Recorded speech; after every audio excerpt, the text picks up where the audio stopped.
Hello, hello, everybody.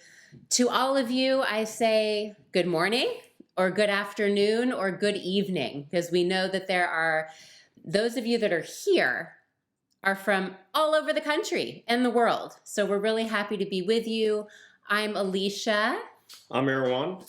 And you have arrived to the secret language of love, how to seduce anyone, from the masculine or feminine perspective and the single or partnered perspective. So we are going to get into it today for the next hour and 15 minutes.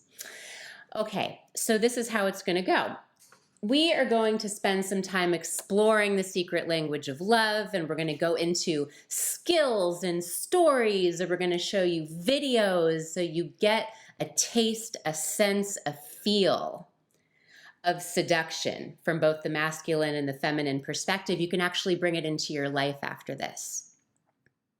We're going to do a writing exercise. Those of you that are new, you're not currently in a program with Erwan and me, you'll have an opportunity to set up a time to talk to me privately at the end. I'll tell you more about that later.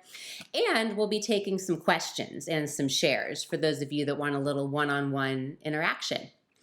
Okay, so for those of you that are new, you've never met us before, maybe you found us on Eventbrite or on an email list or wherever you found us, let me tell you a little bit about us. So for the last 25 years, Erwan and I have supported both singles and couples in unleashing your relationship potential. I mean, it's the best, right? We have so much potential as people, as humans, to love and be turned on and have this part of our relationship be amazing. So you might be here and you've got, you're single and you want to get into a deep relationship, or you want to date successfully, or you're in a relationship and you want to bring more chemistry and passion, or maybe there's psychological stuff going on or sexual stuff going on in your romantic life. We address all of that. We have a method that we use for that. There's 5 parts, and we're going to show you something now. You can see it on your screen. As you can see, there's 5 parts. The first part is consciousness, bringing consciousness and awareness to our relationship patterns. That's the psychology part. Second part is making deep contact with ourselves, who we really are. You can feel that. I can feel that. Third part is chemistry. How to bring the chemistry out in a man, woman, masculine, feminine dynamic. I mean, I remember the first time I met Erwan and I walked into his apartment. A friend brought me over to his house to a group he was leading, and I was going to meet him because she thought I'd like him, and she was right. And I walked in and it was like, oh my God, the lights went on. There was explosions happening all over my body. I was so sensitized. There was so much chemistry just upon meeting him. How did that happen? Well, we're going to get into that today. She had a lot to do with that. So we're going to get into the masculine side of that and the feminine side of that. Yes, and the fourth part of our method is choreography, which is dancing through the stages of relationship, having those skills, being nimble in all of those stages, dating and committed and everywhere in between. And the fifth part of our method is cultivation of your sexual potential, which is not exactly our focus tonight, but we do include the sex because you don't want to leave that out, right? Okay, so that is our method, and let's say a little bit about our backgrounds. Anything you want to share, babe? My background is that my parents had a difficult relationship. They got divorced. The model I had of masculine-feminine dynamics was not very good. I put about 15 years into learning it and got a degree in psychology and taught for the world's largest transformational organization and lived in a Zen monastery and became director of a yoga ashram and, just sort of studied everything and put a lot of study into masculine feminine dynamics and mostly learned actually by trial and error. And what tonight is about is maybe we can save you from some of that trial and error, because some of it is just heartbreaking and it takes a lot of time, and it took me many years to learn it before I could land a hot woman, turned on, loving, friendly. We have a child, we have a family. Like, it all turned out, if you looked at my childhood, it was not predictable that it would turn out, much less be more turned on and sexy now, almost 20 years into the relationship. So, my background is that it wasn't like that. It took a long time of trial and error to learn that, and we've boiled down the essentials today, tonight, this morning, wherever you are, to really transmit that to you. So just strap in your seatbelt, and nowadays people go to outer space. So this is kind of going to be like that kind of trip, like outside of the normal boundaries of, how we feel and think and look at things. I think between us, we have between like 40 and 45 years of trial and error. Erwan just talked about his trial and error study too. I have a master's degree in psychology, training as a therapist. We're both psychology people. We bring a lot of that into our work. So yes, if you can learn from our mistakes and our education, you're in good shape. We've become the go-to place in the San Francisco Bay Area for all things romantic and sexual. We're quickly becoming that throughout the world as we've gone online. And lastly, we like a personal touch. We know that we all think we need lots of information, and we go to the internet and get information, and we're going to give you lots of information. Don't worry about that. But the real crux of our support of you is hand-holding you through that precious journey of creating the relationship life that you want. So that's what we're up to. Now, what I want you to do now is, those of you that are not from the San Francisco Bay Area, would you chat in where you're from? I know there's people from all over. Just chat it in, right now. Say, I'm from London. I'm from New York. I'm from Montana. I'm from wherever. Australia. Yeah, Philly, London. This is great. We love this. It's one of our favorite parts. It's one of the nice things about the pandemic, right? Is that, like, we're actually connected now, and we probably wouldn't have been. I'm from Brazil, living in London. Ooh. Right. Los Angeles. Alicia's from Los Angeles. We love Los Angeles. A lot of folks from England. That's awesome. Yeah. I love it. I love when folks from England come, because I get to hear people speak American with a different accent. It's the beautiful accent. That's a joke. I know it's English. I do know we are speaking English. America is no longer the center of the world. I've come to discover reading the news. But this is great. Thank you. Thank you all for being here. We love that. All right. So we're going to start the evening with a joke, okay? And you're going to hear this joke twice. Once I'm going to tell the joke, and then we're going to show you a little video of the joke. So a priest is giving a nun a ride home after Mass one day. Right? They're in their car, they're driving, and they come to a stoplight, and the priest rests his hand on the nun's knee. Now the nun says, "Father, remember Luke 14:10. And the priest removes his hand from her knee quickly. Now, a little while later, they come to another stoplight, and he places his hand on her thigh. And again, she says, "Father, remember Luke 14:10. He quickly removes his hands, a little abashed. Now, he doesn't try this again. After dropping her off, he runs home to the monastery, I guess, and he picks up his Bible and he flips to Luke 14:10. And he reads, "Friends, move up to a better place." Okay, so we're going to show you that joke on video now. And the reason I tell it first is because, it's important that you get this joke, whether you're a woman or a guy. And this is a joke really about knowing your subject. You don't know? All right, everybody, listen up. I'm going to tell you a story. Please, no. A priest is giving a young nun a lift home from church one day, and as he's shifting gears, he rests his hand on the nun's knee. This is offensive and inappropriate. The young nun looks up at the priest and says, "Father, remember Luke 14:10. The priest withdraws his hand embarrassed. Next time they stop at a light, he places his hand a little higher up on her thigh. Again, the nun says, "Remember Luke 14:10, Father." The priest apologizes. "The flesh is weak," he says. So he drops her off, and when he gets home, he reaches for his Bible, and he flips to Luke 14:10. Anyone know what it says? What does it say, Pat? Friend, come up higher, then shalt thou have glory. Know your subject, people. Failure to do so may result in the loss of a golden opportunity.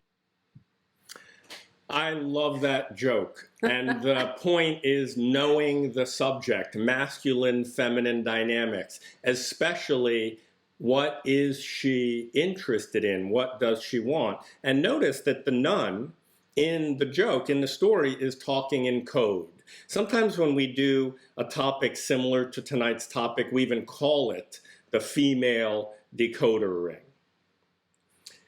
Now, in this masculine-feminine dance, sometimes it turns into the war of the sexes. But the enemy is not the opposite sex. In fact, the opposite sex or the opposite gender, right? Sometimes it can be a man and a woman, sometimes it can be two men, sometimes it can be two women. But if it's a romantic relationship, there's a masculine person and a feminine person, or some kind of chemistry, some kind of difference there. And the enemy is not the opposite gender or the opposite sex. The real enemy is the inner critic, right? We all have an inner critic. If you studied psychology like us, they call it the superego. It's like an inner sentinel that kind of tries to, keep us doing what we've been doing, whatever we learned in our childhood. For me, what I learned from my mom and my dad wasn't particularly effective, but my inner critic kept trying to have me do it that way. Maybe your way of doing that is by avoiding relationship, or, being dominant in relationship, or being aggressive, or, capitulating and accommodating the other person. Whatever your relationship blueprint, your strategy, whatever that is, the inner critic is committed to that. So the inner critic really is the enemy of growth and development, not the opposite sex. And for most people's inner critic, based on their cultural upbringing and their maybe their family upbringing, flirtation is forbidden, right? Like the priest is kind of concerned about putting his hand there, and the nun is concerned about being direct and saying, hey, go up to a higher place. That's where the action is. So flirtation is forbidden in most people's psychology. Okay, so it's important to understand that, because you're going to have to get over that hurdle, really deal with that inner critic to seduce somebody, right? You have to actually kind of be open in that territory yourself, and that's really what that joke is about. Now, let's talk a little bit about women and guys. Okay, so guys, I'm going to start with your part here. One thing that women really want is a guy in action. You're taking action, you're out there, you're on the court, you don't hold back. And here's some examples of that. First of all, you want to discover her appetites. We have appetites for so many different levels of things. We want experiences. We want to be a part of something amazing and great in the world. We definitely want intimacy and sex and sensuality and romantic attention. And we obviously want, shelter and clothing and food and survival and trinkets, fun things, fancy things, whether that's food or jewelry or clothing or high-end experiences, right? So discover her appetites. Tip 2, be extreme. Be totally extreme. Even if you make a mistake, it's way better than being boring. So for example, let's say you're single and you're at the coffee shop and you approach a woman, and then you're like kind of talking and you don't know what to say because you're just so scared. And if you say, oh my God, you're just so gorgeous, I completely lost my train of thought. That's an extreme thing to say. Much better than like backing away slowly in awkwardness, right? To seduce somebody, the worst thing you can do is be boring and disappear. It's the only kind of mistake you really don't want to make, which is being off the court. You're not going to learn anything on the stand. You really need to actually show up. If you mess up, which you might mess up, an overstep, or you offend her, or you go too fast, or something like that, don't worry about it. Just give a little space and then start over and warm back up again. If your inner critic gets on your case, remember, that's the real enemy, your inner critic. That's the thing that stops the learning, stops the flirtation, stops the seduction. Just kick your inner critic out and get back on the court. And then focus on what we like to call the push and the pull. So this is in any given moment, guys, and this is also for those of you in relationship. She wants either more of you or less of you, more attention on her or less. So pay attention to that. And if she wants your attention, pull her in. If she doesn't so much, give a little space. And you can consider every moment interacting with a woman as an opportunity to practice that. Oh, what does she want right now? What is she calling for? Especially since women, as we talked about, we speak in code and in body language and all sorts of levels. We're not often direct. You can really learn to pay attention to that. So a couple of things. The first thing is, as Alicia said, this applies to couples as much as to singles, and in some ways more. Because once a couple is together, they often drop out the flirting, the fun, the sexiness, having a good time, this kind of dance. It's a huge mistake to drop that out as the relationship progresses. In fact, you want to double down on that. Otherwise, after engagement, after marriage, after having children, the turn on tends to drop off. It doesn't have to drop off. You can actually keep it escalating, but you have to keep this kind of flirtatious dance, this push-pull alive. And I'll say one other thing about push-pull, which is, if you're just kind of wondering and, guys, you don't know, like, is she interested and is she not? Should I go forward? Should I go backwards? Whether it's somebody new you're meeting at a party or whether it's your wife of 20 years, just engage and you'll get a readout. That's the important part. Alicia emphasized that. Engage and you'll get a readout. If you engage and she turns away, then back off if you get some kind of negative response. If she lights up or it feels good, then go forward. Right? And as Alicia said, if it's not going that well, just take a break and then start again. Her going backwards only means no, not that offer, not this moment. It doesn't mean no for all time. It doesn't mean you're a bad person. It doesn't mean anything like that. Don't let your inner critic get hold of that. Engage and then do that push-pull so you actually get a readout on what's going on. Okay, ladies. Here's your task, your role in this romantic dynamic with men, with the masculine. You're directing the show, and you're doing so from a feminine perspective. So the truth is, masculine-feminine dynamics is female selection. You're the one ultimately making the call as to whether he's going to come approach you or not. So you can be responsible about that. You can know that, like, oh, wow, romance and sex, that's my department. And you can use your eyes to draw him over. You can use your body language. Many women that we work with say, well, I don't necessarily want to do the approaching or the initiating, whether it's in a marriage or a long-term relationship or in a single kind of dating situation. And what I have to say to that is, well, you don't need to approach, but you do need to initiate, and that can be from a feminine position. You don't even have to use words. You just send that energy and you send that message, and he's hardwired to respond to that. Now, when Alicia came over that day, she was like, wow, he was so amazing, all the rest of this kind of stuff. But she was actually really running that. When a woman comes into the room and kind of looks at a guy a little extra long, if the guy's paying any kind of attention, he notices that. So what she did is run the whole interaction from a feminine perspective. Now, guys, I made it look like I was doing it. I walked over to Alicia. I did the kind of hard work, if you will. I approached her. Women typically prefer it that way. But you do need to understand who's initiating. I might be approaching, but she's initiating. It works much better ladies, if the woman initiates, sometimes women want the guy to kind of do everything, including initiate it. That doesn't really tend to work that well, because the fun, the glue is the turn on. It is that feminine energy. It is that feminine yes. And if there's none of that in the mix, it's like there's no chemistry. There's nothing to work with. Being direct about your desires and your wants is the next tip. Ladies, just be free with that. Communicate what you want, what you like at all levels. Intellectually, the kind of stuff you're interested in. I remember when I first was getting to know Erwan, I was stoked that he was into psychology, and I was reading these texts in my master's program, and he just had one on his shelf. I'm like, oh my God, this guy totally meets me here. Heart-wise, real communication, emotional connection.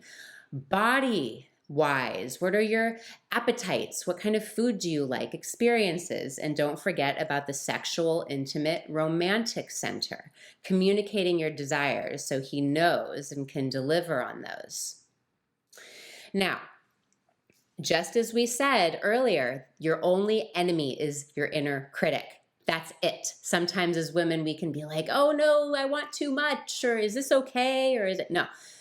What you want is perfect. Make right your appetite, I like to say. Now, if the guy doesn't qualify, which means he doesn't approach when you're calling, with your energy, or he doesn't really go in the direction of giving you what you want, it's okay. On to the next. You don't need to take it personally. It just means either he's not available, he's not paying attention, or for whatever reason, just not doing it. On to the next. There's many men in the world. Now, if you're in a relationship, that can be a problem. So you do that a few times, you try that. If it's really not working, then you have a come to Jesus meeting, right? You sit down and you have a conversation with the person and what's going on here. You might want some support. We're available to support you. If you're single and you're having a problem getting on the court, or, when do I push and when do I pull and how does that work? Get some support. I thank my lucky stars I did. And for those of you who are in relationships, or the relationship keeps getting stuck at a particular place, don't be afraid to escalate the interaction and address it. Hey, we do need to address our chemistry. Again, the worst mistake that people make is being off the court, or not addressing things, or not dealing with them. That's the kind of mistake you don't want to make. Mistakes, we call them mistakes of omission, right? Versus mistakes of being on the court and kind of messing things up. That is absolutely fine. That is progress. You will learn if you engage. Last week, as Erwan mentioned, in our Mastery of Relationship class, our weekly group coaching class, we did a session on the female decoder ring, which is similar to what we're talking about today.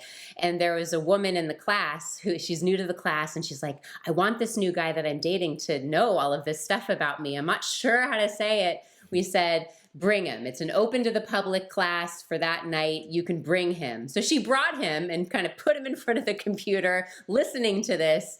She used that to clue him in, and he took the hint. He was like, wow, I didn't know you were interested in all of this. So we all need support, right? Now, my last tip is, if there's someone, a guy, maybe he's not quite meeting you where you're at, giving you what you want, but he's willing to learn, don't let go. Because the best quality in a partner, a potential partner, is their willingness to learn and grow. Much more important than where they are at a particular moment in their growth. And then finally, use feminine power versus masculine power. It's subtle, it's bodily, it's very, very strong. Strong, if not stronger than force. I have an example to share with you. This is like how Alicia learned this moment, okay? There was a time in my relationship with Erwan where we'd been together for a while and things were going great, and I was getting that feeling like, ooh, I want to be with this guy for the rest of my life. I think I want to get married, and my friends were starting to get engaged, and I was like, starting to get that feeling of, yes, this is my man. I was terrified. I was totally terrified to tell Erwan or say anything to him. Isn't it like that sometimes? The things that we want the most, or that's the most important to us, we can't talk about it. So I went about it in an interesting way. We'd be sitting there at Dolores Park on the grassy hill, and I'd be like, so my friend Dana got engaged. What do you think about that? And he'd be like, great, tell her congratulations. I was like, he's not getting my hint. And I was like, well, don't you think engagement's a good idea? Okay, I'm approaching it in this very convoluted sort of bitchy way, right? I think Erwan kind of knew where I was going, but I was like muddling the whole thing with my strange non-direct energy, right? So I was getting like frustrated and huffy about it and kind of pouty, okay? And then one day I was like, oh my God, Alicia, you are teaching women how to ask for what they want and be loving about it and direct, and like, oh my gosh, you're so not doing that here. Here's an opportunity, right? So I was like, okay, I'm going to do this. It was so important. I was scared. My heart was beating really fast. But one morning, there we were at Dolores Park Cafe near our place where we used to live in San Francisco. Sun's coming in through the window. We're at the corner table. It's like the perfect moment. And I said, so I would love to be engaged to you. I love you. And I felt so awkward, but I was beaming him with love, and I said it. And he looked up, he said, oh. And I could see him, he was receptive. And I said, then I got on a roll, right? And I'm like, and I want the proposal to be a surprise and for it to totally blow my mind. And he's like, okay. And he wrote in his notepad, where he writes things he does not want to forget, mind-blowing proposal in big block letters. And I'm like, okay, good. I did it. This is great. So then I basked in that, and a few weeks later, we were off to Mexico on a trip that we'd been planning for months. And I kind of thought maybe it would happen, but I wasn't sure, and I was just like not even thinking about it. So there we were. We're walking down. This is like halfway through the trip. Now, first of all, you guys, we were staying, look at this, in this beautiful beachside hut, literally on the beach. You just walk out a couple hundred yards and you're standing in the ocean, right? It was so special. And we were walking down this white sand beach. It was getting emptier and emptier and emptier. We're down there, I'd been walking for like 2 hours, and Erwan had our camera, right? But at that point, we didn't have phones for our cameras. We had digital camera, this big thing, and he was taking pictures, and I felt like a model, and he's like, okay, Alicia, come stand over here now, and took me over to this oasis of plants and trees. He's like, stand here. I'm going to go get your hat for the picture. And I'm standing there, and then I felt something, and I opened my eyes, and I looked, and Erwan's like running towards me at full speed, and I'm like, it's happening, and he looked, as you can see, he dropped down on one knee, held up the ring, and said, will you marry me? And I jumped up and said yes, and he got the shot. The literal moment where he gave me what I wanted, and it was the most sexy, seductive moment because he was delivering on my desires. And then luckily we were on a white sand beach that was empty. So we had some fun after that on that beach. But I tell you that story because I want you to know, as women, we go through a lot in having our desires expressed and met. And then as guys, there's a lot on reading a woman and giving her what she wants. Here's a picture of Alicia. You can see, I love this picture. Alicia went about it in a really, this is in Mexico. Alicia went about it in a really smart way. She was direct, she was turned on, she was clear, she was fun about it.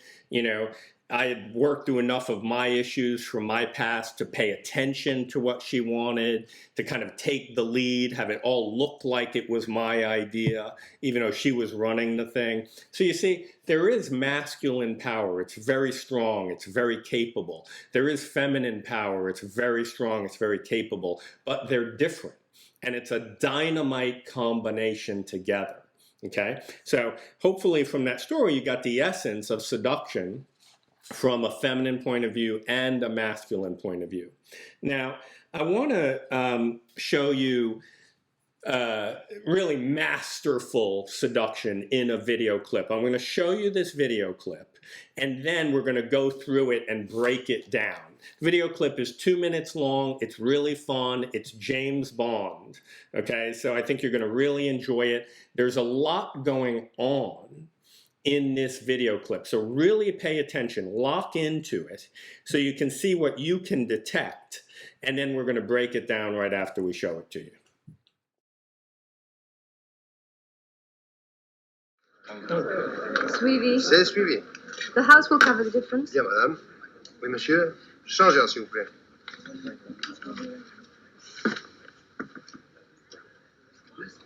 Card. Carte.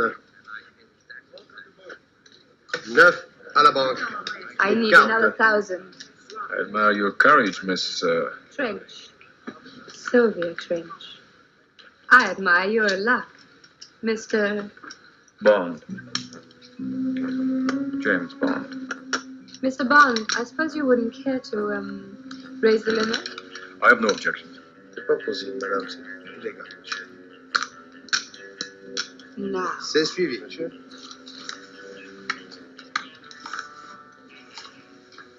Looks like you're out to get me. It's an idea at that. 8. 8 à la pointe. 9 à la banque. Excuse me. Thank you. Andre, I must pass the shoe. Jean-Jacques, I hope you'll forgive me, but it's most important. Thank you. Merci, monsieur, pour les employés. Merci, madame. Have those changed, will you?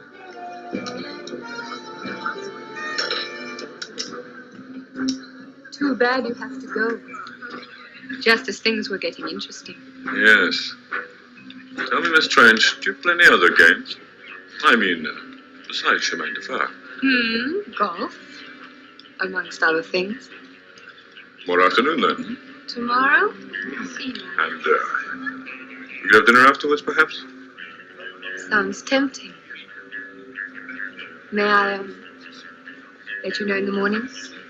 Splendid. My number's on the card.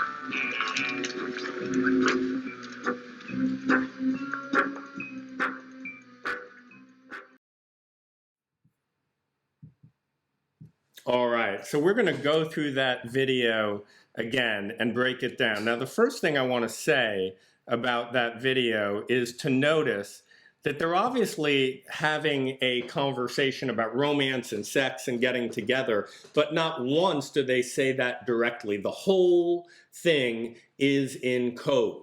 That's why sometimes we call this topic the female decodering. You really need to learn to speak that language if you want to seduce somebody, that language from a feminine perspective and that language from a masculine perspective.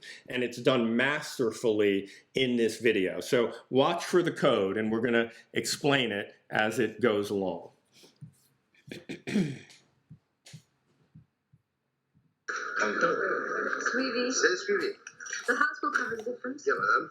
All right, so the first thing is they're playing a game, which is really masterful cinema, right? They're playing a game, a card game, but they're really playing a romance game. Oui, monsieur. Changeur, s'il vous plaît.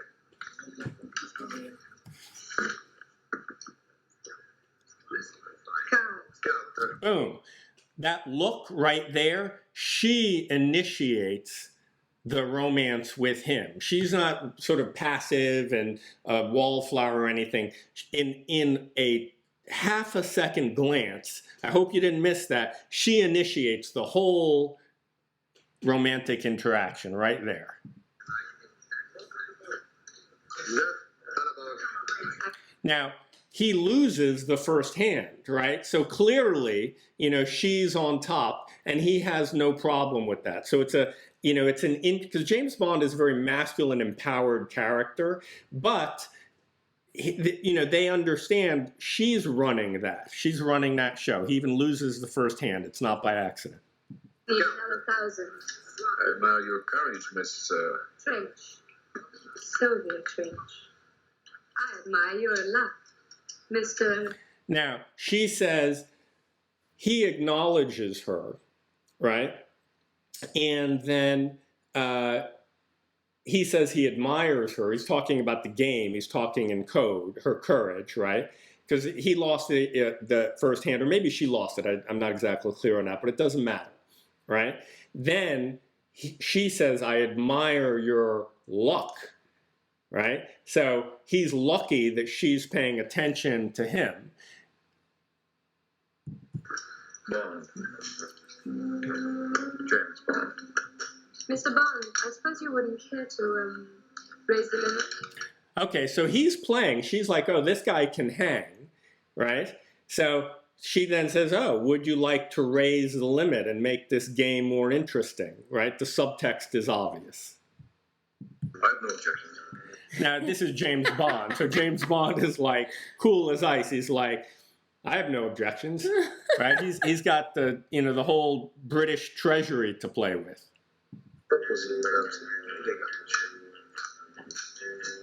No. C'est suivi, monsieur.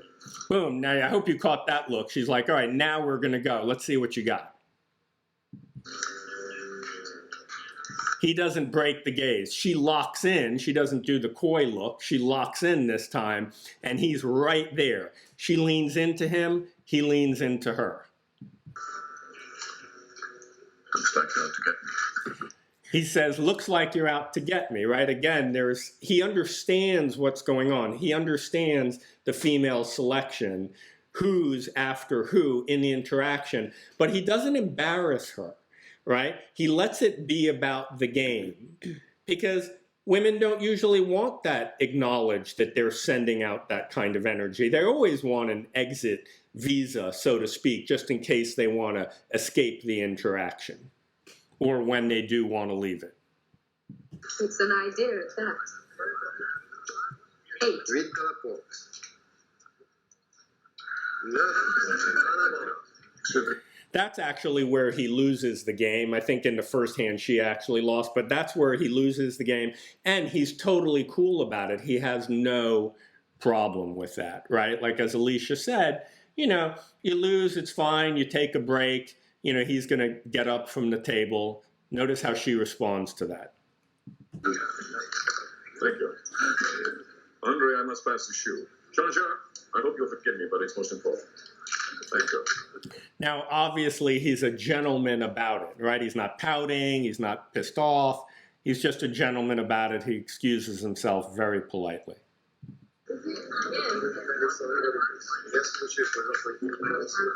Have those changed, will you?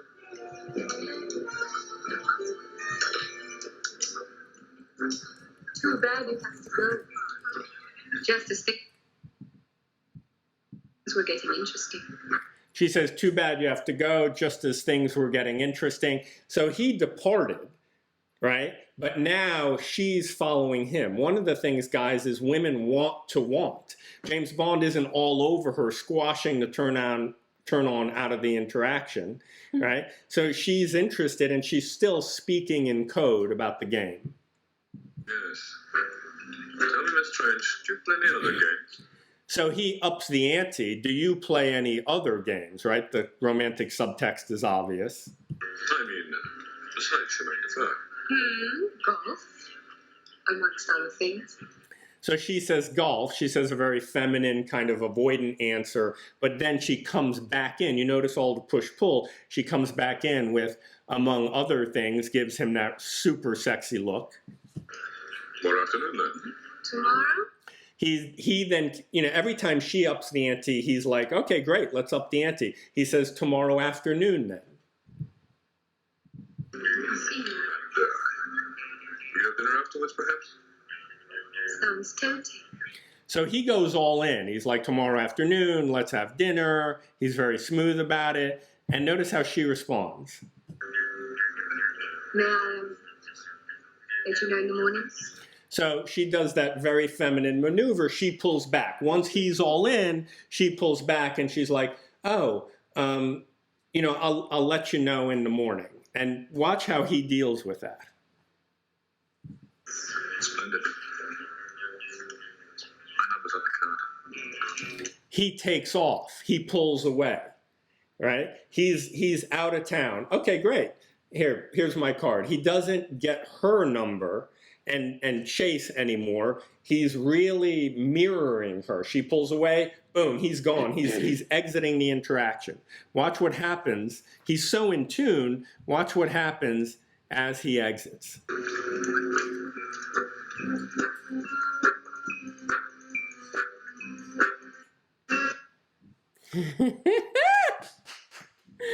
Oh my gosh.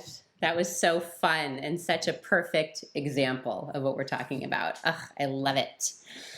Oh my gosh. Now, one thing that is related to this, we mentioned this earlier, is flirting. I want you to notice that they each were using micro gestures the whole time. They were not doing these grand gestures. It was micro and attentive. It was perfect. We as women have a particular superpower when it comes to micro gestures, when it comes to influencing the men in our lives. We just do. And if you use it, it can have a really great impact, right? Now, when I say influencing him, I don't mean like you're kind of being bitchy and bossing him around, or I don't mean you're kind of like, oh, I don't know, whatever you want, right? You're like influencing with your feminine superpower.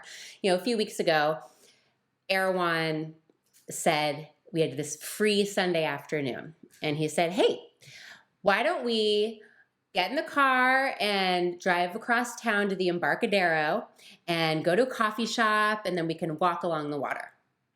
That sounds really nice, right? I wasn't like totally in the mood to do that, right? I wasn't, and it sounded pretty good, but I was kind of in the mood for something else. And I could have done this, like, I don't know, didn't we just go there? It's so far away, you know? Or I could have been like, okay, cool, sounds good, let's do it. And then silently have been like kind of not happy about it. But no, what I did was I said, you know, that sounds awesome. That sounds great. So I'm winning. You notice, like around her, I win. Yes. And you know what I think would be really fun? The new Phil's opened, and I want to go get a chai. So let's go get chai from Phil's. Even Then, now, it's like, could you see the like, after this, that's where we're going. Phil's. Now I want to go to Phil's. And then it's like the sun's coming out. Let's get picnic food, and then we can sit in the grass and drink our chai and then have a picnic. That sound good? You know, sounds, I'm in. Good. He's in. He got with my agenda, and I did so in a friendly way and a direct way. That's your superpower, ladies. Now, you know, it really is use it or lose it. There's a lot to this topic, and we've got more information. And unfortunately, we don't have too much more time to get through all of this information because we want to get to your questions. We want to do an exercise. So, you know, we're gonna kind of fast forward here. And what I want to do now is, for those of you who are new, Alicia's going to tell you how you can get some real juice, some real superpower, some real support with this very challenging area. I was very challenged in this. If I didn't apply myself and learn it, I would never have the family and relationship that I have. That's very gracious of you. So for those of you that are new and you're like lit up by this topic, you're like, oh my God, you know, there's these skills I could learn and I didn't even realize what was going on. And like, oh my God, wow, you know, and you're interested in learning more about working with us and getting support in your romantic life. I'm offering free love life consultations with me. So this is a private conversation between me and you. It can be on Zoom. That's the best way to do it because we see each other, or it can be on the phone. And we'll get personal. You can tell me all about your love life, your romantic life, your sex life, what you're challenged with, what your goals are, what your questions are, and I'll coach you a little bit on that. And if you're in a relationship, it's that much more valuable. Sometimes we make the mistake of thinking, well, I'm in a relationship already. That's the best time to double down because that's usually when the romance falls off. Mm-hmm. Yes. And so we'll really, really get into it. And then if it looks like Erwan and I can support you in your goals, then I'll lay out the different options we have of working with people. So we work with people, all of our programs are online. I know many of you live across the world or in all places in the country. We have Mastery of Relationship. That's our most popular program. It's an online group coaching class. We have private coaching. We have weekend intensives. We have sensual expansion programs for those of you that are interested in the sex side of things. So there's a lot going on in our curriculum and a lot of ways that you can participate. The way that you set up this free love life consultation is as follows. You can see here on the screen is our phone number, our school's phone number. You can text it now. You can say, hey, this is my name. I'd like a love life consultation. After we end tonight, I'll respond and we'll schedule. Some of you, your phones may not reach the United States or whatever. In the chat, I've put a link. You can click on that link now and fill out the form to set up your love life consultation. So you can do that now. I want to show you something, which is a 2-minute video of some really awesome people sharing what they have been getting out of working with us. So you can hear it from some people other than us. They just have a way of really asking questions or giving reflections that just really, it just like changes you. Like every time I share it, I get some sort of reflection or feedback from Erwan or Alicia. It just kind of shifts me in some level. I like a little mini transformation. Like it's like I'm not. Like I would never be in this relationship in the ways that I am in a relationship. You know, the ways that I'm asking for more things, and the ways that, you know, the intimacy is leveled up, and the ways that, you know, I'm being so much more conscious and considerate in this relationship, and there's no way that I would even be in a relationship like this amazing relationship that I'm in without the support. Before Erwan, working with Erwan and Alicia, I was very much in my head, and I just couldn't feel anything below my chest. And just through doing the practices, the meditation, the body practices, essential practices, I felt a lot more connection to the lower half of my body. They break it down in a way where it is doable. They practice everything that they preach, and it just becomes more tangible. Being your authentic self with another human.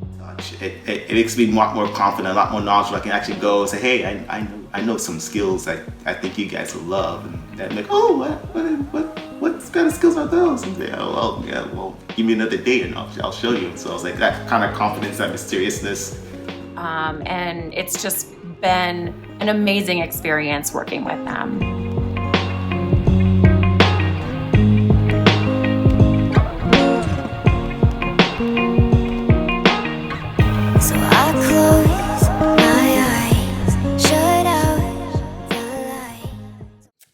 That was awesome. I love watching that. So I invite you all who are new, that are interested in learning more, to set up your love life consultation. We're going to put the number up right now again. It's a private, confidential conversation. This is a safe space for anything that you could bring up. There's not much we haven't seen. And, you know, if I have anything to say about it, it's worth it. The heartache, divorce, the time spent over and over again being in situations that aren't quite what you want. So having coaches in your corner like us can really impact things and speed them up for you. So I look forward to talking to you guys.